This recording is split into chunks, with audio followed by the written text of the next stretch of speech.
All right, I think we're live. Okay, cool. Hello, everyone. I'm garbitheglitcheress, and I just finished my Magic Point run, so now I'll be playing Bubsy 2, and with me I have another runner of this game, Koa Lazy. Hello. Hello. I promised myself I wouldn't look at any more Bubsy 2, but here we are. Yeah, this is definitely a thing. So, so the way the structure of this game works is that there's 3 different wings, but I'll be doing like East Wing Grand Tour. So yeah, that these are kind of different difficulty levels, but this has the whole game, and also adds new areas throughout. So let me just make sure. Oh yeah, the timer. Yeah. But yeah. So I guess I'll turn you up a little bit. Cool. Okay, yeah, I turned you up maybe about 20 or I guess I'll just turn you up about just a tiny bit, but that should probably be good. So yeah, so I guess we can start in 3, 2, 1, go. Eastway on the west side of the screen, I know. And so the general structure of this game is that there's five different types of levels and 3 floors, and after you finish all levels of 1 floor, you'll fight a boss and then go to the next floor. And I guess one main difference about this and Bubsy 1 is that in this game you get hits, and you didn't get that in Bubsy, and you didn't get that in Bubsy 1, but the enemy place in this game is also more unfair, so it's kind of annoying. You're also really bad. One of the things the game does to you as well is it gives you multiple hits it basically tells you how many hits you have left based on the emoticon of Bubsy at the bottom of the screen.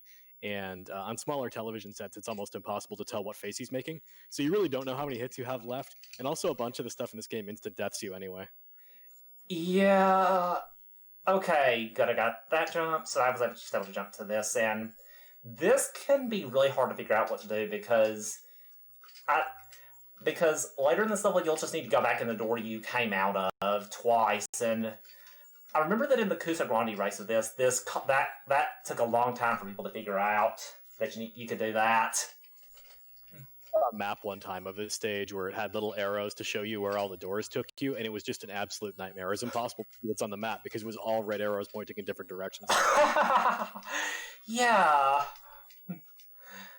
So I try to find the bottom there because I think that might reduce lag, but I haven't really ever gotten lag reduction consistent on this game, honestly. It definitely seems like one of those games where having enemy sprites on screen causes enough lag that you want to defeat enemies to get rid of them. It really comes up a lot at the end screens here, as we see with Garby collecting all these marbles at the end of the stage. The stage won't advance until you either collect all the marbles or all the marbles despawn. And because there's so many of them on screen moving at the same time, if you still have an enemy on screen, it slows to a crawl and takes about twice as long. Yeah. So, and I'll also want to be collecting as few marbles as possible throughout the level because the marble count at the end of the level takes longer depending on how many marbles you have. And there's actually some kind of interesting routing at first. At first I used the play for time mode, which just makes you race against the clock, and that alleviates that concern, but the the screen for it counting down your time actually takes longer than the marble cutscene most of the time, so you'll just want to be using the play for points mode for the speed run.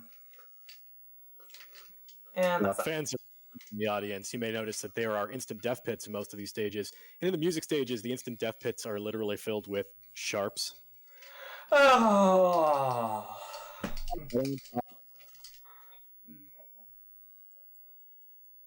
Okay, so now we're heading to the plane level. So Koa Lazy actually discovered a skip in this level at the end of this level, so I'll see if I can get it. It's pretty random. We're not really sure what causes it. We've been able to duplicate it only a handful of times. But it's, as far as we can tell, input perfect, frame perfect, all that stuff. to entirely skip the animation of the marble spinning and generating all the extra marbles you collect during the victory screen. And in a speed run that's only like 15 minutes long, it saves you like 30 seconds every time you get it right. Yeah, it's pretty significant. So I guess it's kind of one of the things that makes it a little tricky to run. But I didn't get it there. It may also be sub-pixel perfect because even when like practicing with save states, I wasn't able to really get it consistent. I tried to task it out. Even with that, I couldn't figure it out. I'm not really sure how it works. It's somehow tied to your trajectory. The angle and the speed at which you make contact with the endpoint for the stage determines how it spins and what comes out of it and in what direction. And because the plane is sort of an auto-scroller, you can change direction midway through it and wind up hitting it with zero velocity, and that seems to be what causes it. But honestly, I've probably put 200 or 300 attempts in to try and make it consistent, and I can't figure out how to do it more than once every 100 tries or so. Yeah, it's definitely something that it makes optimizing this game a little bit frustrating, honestly. It's one of those speed tricks that you kind of regret finding because then you have to start figuring out how to do it more often. Yeah. So that's all those levels down. Now we'll be heading to the first boss, which is just all of the main enemies, except you need to hit them multiple times in this arena. And there's also a way you can do like multiple hits. If you get in the hitbox as the hitbox activates, you'll do like a double hit, and that's pretty fast. Yeah, the game sort of scoots you outside of the enemy sprite, and the time it takes to scoot you out is so long that the enemy's iframes actually end before you're fully scooted out. So you get a double hit if you're right on top of them. Yeah, and that like allows me to defeat most of the enemies in one cycle there. So, and there's also strats where you use like the Nerf gun to get all of them in one cycle, but using the power-ups in this game is incredibly finicky, so it's not really something I do, honestly. If somebody wanted to really invest a lot of time in figuring out how to use the Nerf gun effectively for those screens, there's probably time to be saved there, but I haven't met anybody who cares enough to do that because that sounds miserable. Yeah, like there.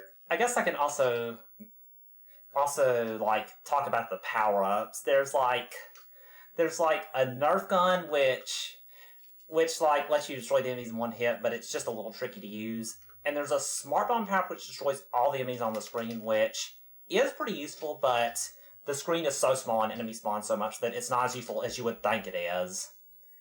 And there's also a diving suit which lets you go underwater and play a minigame which can refill your health, which is pretty cool, like if you're playing this like not for a speedrun, but that's kind of a little slow in the speedrun.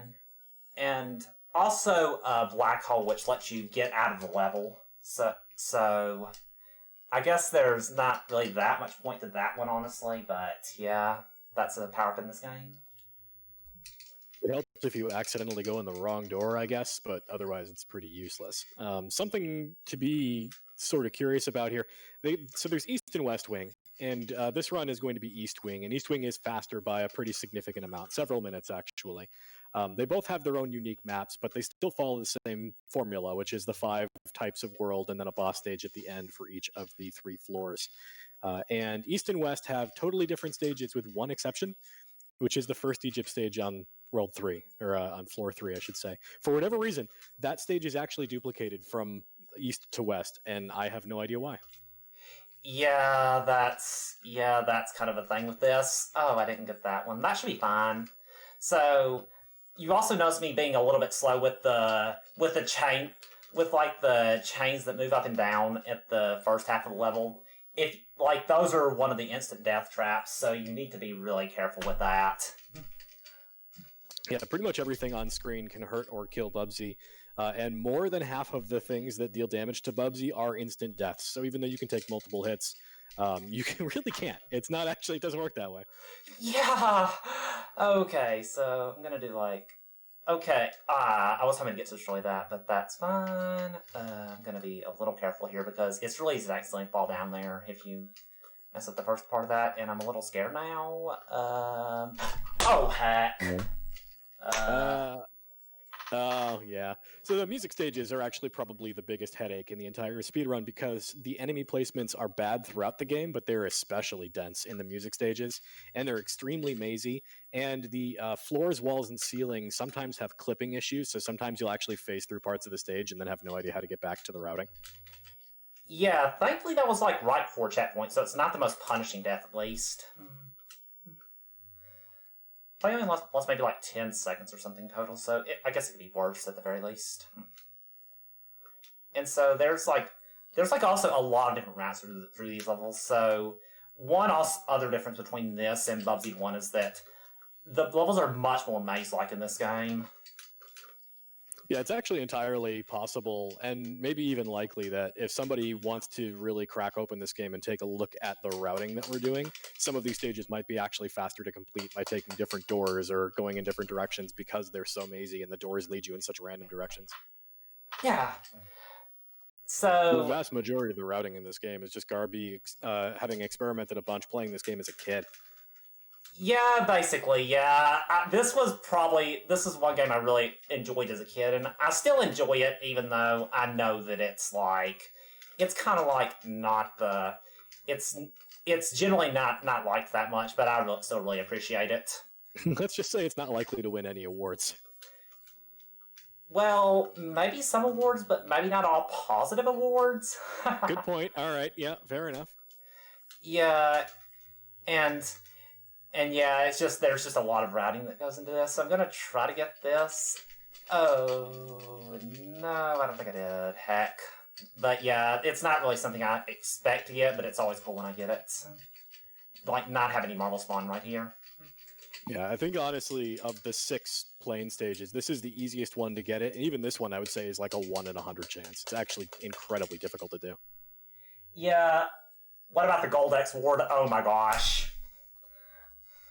That's like an award that Bubsy 3D got for people who aren't aware. And I don't remember like the lore about that award, but still. That's kind of a thing that's there. Guess I'll try to do this. Okay, yeah, I got the.